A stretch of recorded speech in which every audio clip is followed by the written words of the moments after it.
केदारनाथ से सीधे बद्रीनाथ। एक ऐसा मार्ग जिससे गुजरने के बारे में कोई सामान्य मानवी तो सोच भी नहीं सकता था, जहां मानो मनुष्य जीवन का अस्तित्व ही नहीं था। ऐसा कुछ भी नहीं था जो मनुष्यों को जीवित रहने देने का कारण बने। अगर कुछ था तो बस कदम कदम पर खतरा।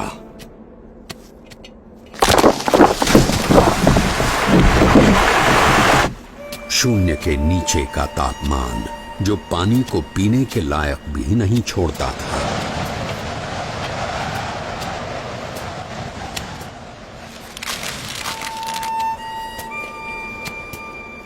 मीलों तक फैली हुई बर्फ जैसे विपत्तियों का महासागर और हर क्षण मृत्यु का आह्वान।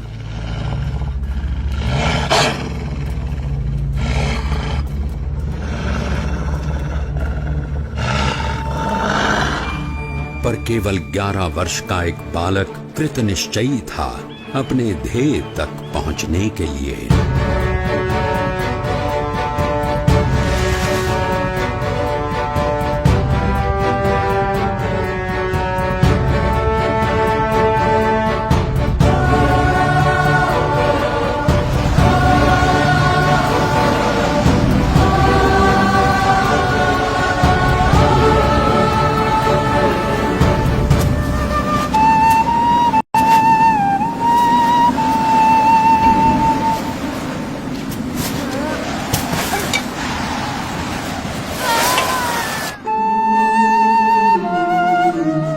परमात्मनि यो रक्तो विरक्तो अपरमात्मनि।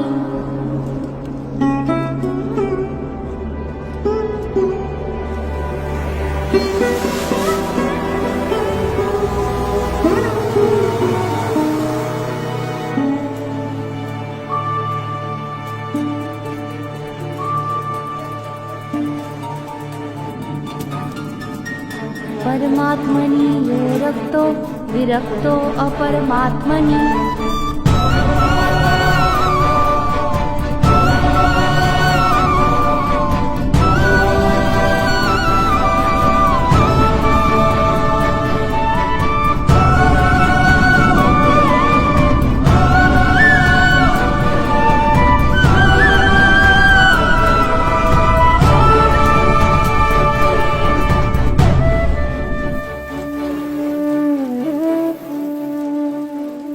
इस ठंड में हम लोग यहाँ कंबल ओढ़कर भी ठीक से सो नहीं पा रहे। और वो बच्चा नंगे पांव, खुले शरीर, केदारनाथ से सीधे बद्रीनाथ के विकट रास्ते पर अकेला चल पड़ा है।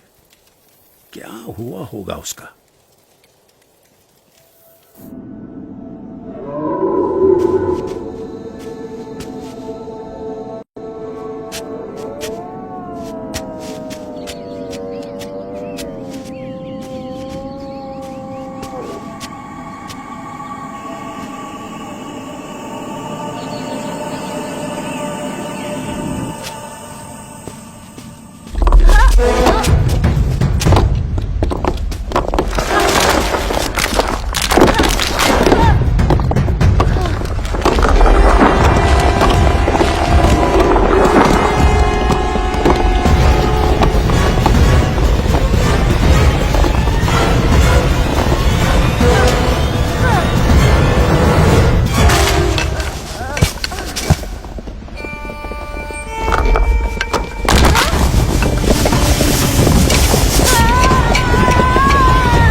ऐसा क्या था जिसके कारण कोई भी प्रकार की परिस्थिति नीलकंठ वर्णी को रोक सकने में असमर्थ हो जाती थी।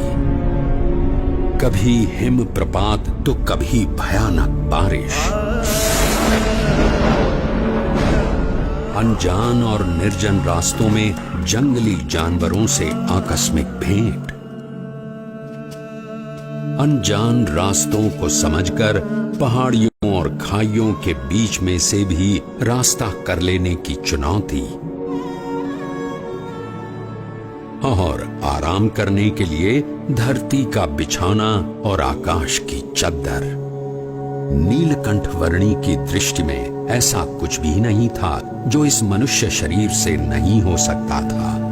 देह भाव से पर और मनोभाव से पर नीलकंठ वर्णी की आध्यात्मिक स्थिति ही ऐसी थी जो किसी भी परिस्थिति से ऊपर उठकर उनकी कल्याण यात्रा को आगे बढ़ाए रखती थी।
ऐसे विपरीत हालात में भी अपने नियम, धर्म और अपनी भक्ति के नित्य क्रम के साथ कोई भी समझौता न करके भक्ति की प्रणाली की पुष्टि करता हुआ एक ऐसा उदाहरण नीलकंठ वर्णी ने प्रस्थापित कर दिया जो सदा के लिए भक्ति रीति का पोषण करता रहेगा।